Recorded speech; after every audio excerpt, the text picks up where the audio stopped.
ये लड़ाई हमारी है, हमारे भविष्य की है और हमारे आने वाली नस्लों के लिए है। आज सरकार इतनी बहरी गुंगी और तानाशाही हो गई। हम किसी भी के विरोधी नहीं हैं, लेकिन हम सिर्फ अपना हक मांग रहे हैं कि अभी नहीं तो कभी नहीं। बहुत ही अंधकार में भविष्य जा रहा है, बहुत ही अंधकार में भविष्य। मैं तो सोचता हूँ ये जो दिल्ली पुलिस के जवान रोडों पे खड़े हैं ना, साल 2 साल या 20 साल बाद कहीं ऐसा ना इनको हटा करके गार्ड खड़े कर दे 12-15 हजार पे। सरकारी नौकरी पूरी तरह से खत्म करने का सरकार का नियत है और पेंशन के लिए लड़ रहे हैं। क्या आप ये भूल जाइए कि आने वाले लोगों को नौकरी भी मिलेगी, आप पेंशन की बात कर रहे हैं।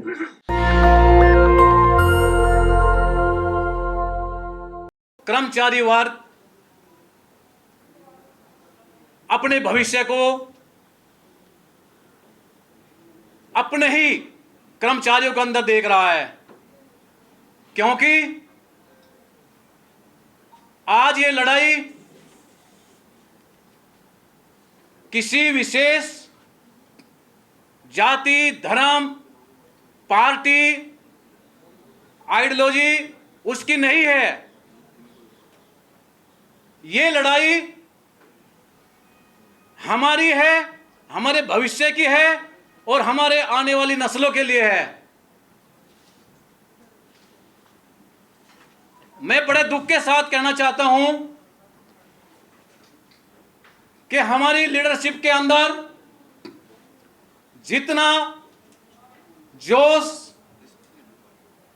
जितना संघर्ष या जितना भी उसके अंदर अक्षमता है वो सब लगा रहे हैं,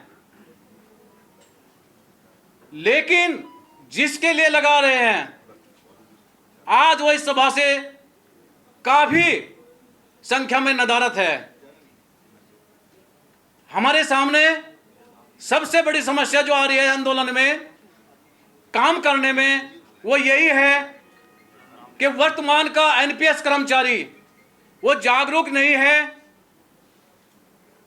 मुझे कहने में संकोच नहीं है कि यहां पर भी बहुत सारे वो लोग बैठे हैं जिनको पुरानी पेंशन मिल रही है या जो पुरानी पेंशन के हकदार हैं।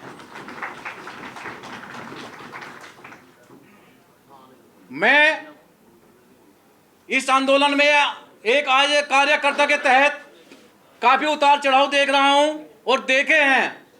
आज देश में बहुत सारे लोग अलग अलग दुकान खोलकर खड़े हो गए हैं, लेकिन इस आंदोलन का श्रेय और आपके भविष्य की लड़ाई का श्रेय इस देश में सिर्फ एनओपीएस को है,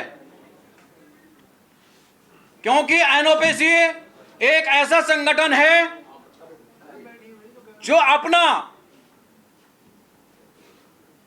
सब कुछ भविष्य दांव पे लगाकर आपके भविष्य की लड़ाई लड़ रहा है। आज सरकार इतनी बहरी गुंगी और तानाशाही हो गई। जैसे हम सुनते थे हिटलर का नाम, मुसोलिनी का नाम या और ऐसे तानाशाहों का। हम किसी देश विशेष से नहीं आए हैं, हम किसी भी के विरोधी नहीं हैं, लेकिन हम सिर्फ अपना हक मांग रहे हैं। और हक क्यों मांग रहे हैं? उन्हें पता है कि हम क्या खुरापात कर रहे हैं। जब उन्हें अपनी पेंशन या अपने भत्ते बढ़ाने होते हैं तो सारे दल बदल जितने भी हैं सारे एक जगह हो जाते हैं और अपने लिए संसद में कोई भी कानून पास करा लेते हैं। और एक हम हैं कि हम संगठन में, ग्रुप में, स्टेट क्षेत्रवाद में या लीडरशिप के तहत अलग अलग अपनी दुकान खोलकर एक दूसरे की टांग खींच रहे हैं। साथियों, परिस्थिति बड़ी खतरनाक है।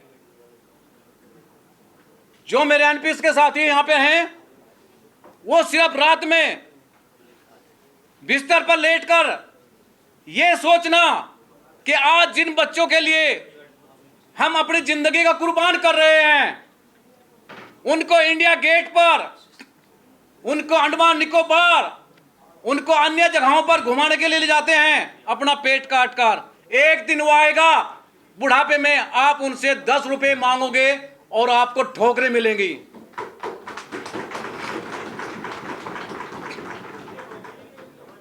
ये मैं देख चुका हूं, ये परिणाम भुगत चुका हूं। हमारे एक साथी एनपीएस से रिटायरमेंट हुए और जब उसकी फैमिली को बुलाया गया कि आप भी साथ में आ जाना, तो वो तन्हा आए, तन्हा। जब हमने पूछा इसके 2 बेटे भी हैं, बेटी हैं, तो बेटे को फोन लगाया तो बेटे का जवाब था कि अंकल जी पापा की पेंशन तो है ही नहीं, क्या खुशी होगी, 400-500 रुपए कार में और हमारे चले जाएंगे। कितने दुर्भाग्य की बात है। इसलिए मैं ज्यादा ना कहते हुए, क्योंकि मेरे शीर्ष नेतृत्व सब यहां पे इकट्ठे हैं, मैं कार्य करता हूं, आप लोगों को सिर्फ इतना कहना चाहता हूं कि अभी नहीं तो कभी नहीं, जो महाशंखनाद रैली है ये सिर्फ उसके लिए हम यहां पे लोग आए थे, लेकिन बारिश का एक बहाना हो गया है। लेकिन हकीकत यह है कि हम तैयार ही नहीं हैं आने के लिए। इस हॉल की अक्षमता कोई ज्यादा नहीं है। साथियों, गौर करने का मुकाम है और सोचने का है। आज मेरे शीर्ष नेतृत्व जो बताएंगे आप लोगों को, बातें बहुत हैं, मैं भी कर सकता हूं और भी आप भी करेंगे। उस पे अमल करना और कसम लेके जाना कि जो हमारे नेतृत्व ने कहा है, आज से हम अपनी रोजी रोटी के साथ उस वचन को सामने रखकर रोटी खाएंगे।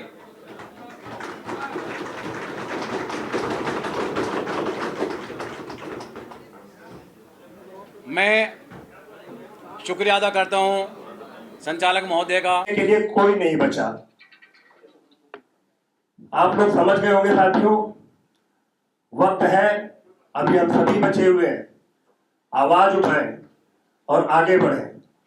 मैं देख पा रहा हूं कि यहाँ पर जितने साथी बैठे हुए हैं, सबसे पहले तो माफी चाहूंगा कि जो हमारे वरिष्ठ साथी हमारा प्रोत्साहन हमको बढ़ाने के लिए यहाँ आए हैं, मैं उनका स्वागत करता हूं इस मंच के माध्यम से। और यहाँ पर अपना कीमती समय देकर के जो भी साथी बैठे हैं, मैं उनका तहे दिल से शुक्रिया अदा करता हूं कि इतने कीमती समय में से आपने समय निकाल के आप लोग यहाँ बैठे हैं। उनसे बहुत अच्छे हैं जो ये सोच के अपने घर चले गए कि हमें तो पेंशन मिलेगी। मैं ये देख पा रहा हूं कि कुछ लोग रिटायर भी हो गए और उन्हें पेंशन मिल भी रही है। कुछ सीनियर सिटीजन को मैं देख पा रहा हूं कि उनके बाल सफेद हैं, तो जाहिर सी बात है वो रिटायर हो चुके हैं, उनको पेंशन मिल रही है। वो सिर्फ इसलिए आए हैं कि इन बच्चों का प्रोत्साहन बढ़ा सकूं, ये हतोत्साहित ना हो। ये बच्चे अगर लड़ने के लिए मैदान में निकल रहे हैं तो किसी न किसी बड़े बुजुर्ग का इनके ऊपर हाथ होना चाहिए, उसके लिए लोग आए हैं। एक वर्ग यहाँ वो बैठा हुआ है जो 2004 के बाद नौकरी में लगा है और उसको पेंशन नहीं मिलेगी या एनपीएस के तहत मिलेगी। ये भविष्य अंधकार में है। और मैं सत्येंद्र कुमार मिश्रा खुले शब्दों में कहना चाहता हूं कि मैं जीबी पंत हॉस्पिटल के अंदर पिछले 15 से 16 साल से कॉन्ट्रैक्ट पे काम कर रहा हूं, तो मुझे तो पेंशन मिलेगी ही नहीं।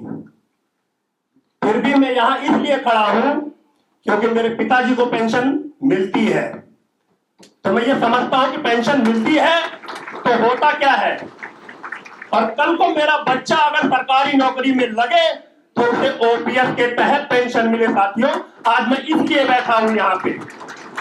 मुझे पेंशन मिले ना मिले उसका कोई फर्क नहीं पड़ता, लेकिन कल को मेरे आने वाले पीढ़ियों को, नस्लों को पेंशन मिले, मैं इसलिए खड़ा हूं यहाँ पर।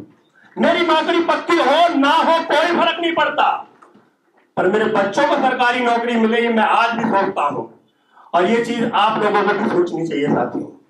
आज यहाँ अगर एक एक साथी बैठा है तो ये मैसेज अपने उन साथियों को पहुंचाना है जो आज हमारे बीच में हमारे साथियां नहीं बैठे हैं, कि कल को अगर कोई इस तरीके का आगाज हो, आज तो केवल ये सभा का आगाज था, एक हॉल का आगाज है, कल को ये मैदान का आगाज होगा, कल को ये संसद भवन का आगाज होगा। हम इतने लोगों में अगर संसद भवन को घेरने जाएंगे तो उनके चंद पुलिस वाले हमें 4 रट मार के भगा देंगे। हम कुछ नहीं कर पाएंगे साथियों। पहले अपनी स्ट्रेंथ हमें एक साथ होना होगा। पहले अपने दिमाग से यह निकालना होगा कि मुझे पेंशन मिलेगी, मैं क्यों जाऊं। मुझे पेंशन नहीं मिलेगी, मैं क्यों जाऊं। अरे अगर तुम्हें मिलेगी तो हमें नहीं मिलेगी तो किसी को तो मिलेगी। अगर पेड़ लगाने वाला आदमी ये सोचा कि इनके फल तो मुझे नहीं मिलेंगे तो पेड़ लगेगा ही नहीं, तो खाएगा कौन।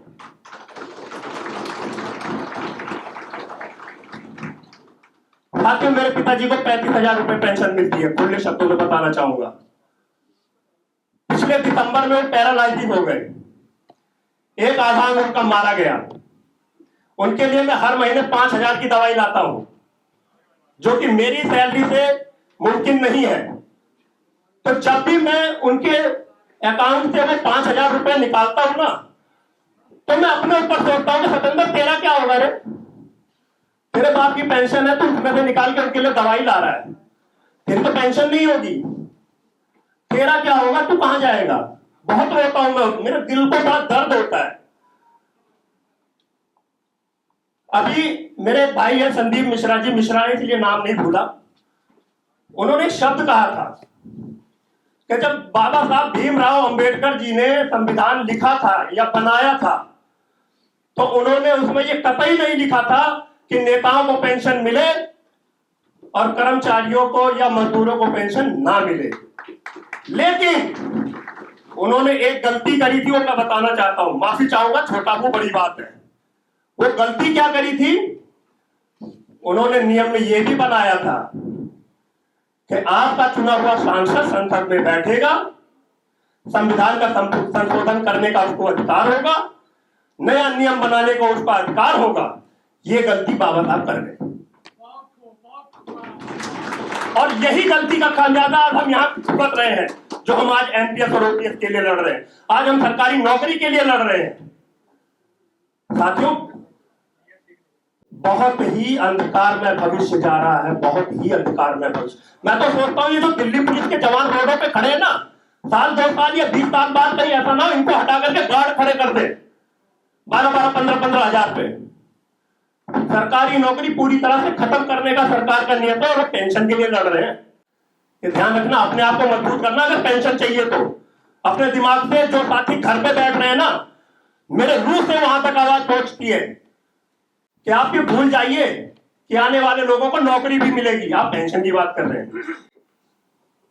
मेरे बाप ने, मेरे पिताजी ने सरकारी नौकरी करी है, उनका बेटा कॉन्ट्रैक्ट पे नौकरी कर रहा है। मेरा बेटा क्या करेगा, नौकरी तो है ही नहीं, ठेकेदारी में करेगा। सही कह रहे हैं बड़े भैया। निक्की भाई को धन्यवाद, बहुत बहुत सलाम। अपने शब्दों में मैं भूल ही गया कि निक्की भाई भी बैठे हैं, हमारे गुलाब रब्बानी जी भी बैठे हैं, हमारे बड़े वरिष्ठ नेता भी बैठे हैं, जो समय समय पर हमारा मार्गदर्शन करते हैं। बड़ा मन मिलता है। मैंने भी इनको देखा, मेरे को बड़ी पावर सी आ गई। तो सर, बस यही दर्द था, शब्द तो मेरे पास थे ही नहीं, यही दर्द था जो मैंने निकाल दिया। साथियों, अगर कहीं सुनी कुछ बुरा लगा हो तो माफी चाहूंगा। धन्यवाद साथियों। नेशनल दस्तक की आपसे गुजारिश है कि अगर इसको बचाना चाहते हैं तो नेशनल दस्तक को सब्सक्राइब करने के लिए रेड कलर के सब्सक्राइब बटन को दबाएं, फिर बेल आइकन की घंटी दबाएं। नेशनल दस्तक को बचाने के लिए बहुत जरूरी है कि हर खबर को शेयर करें, लाइक करें, कमेंट जरूर करें।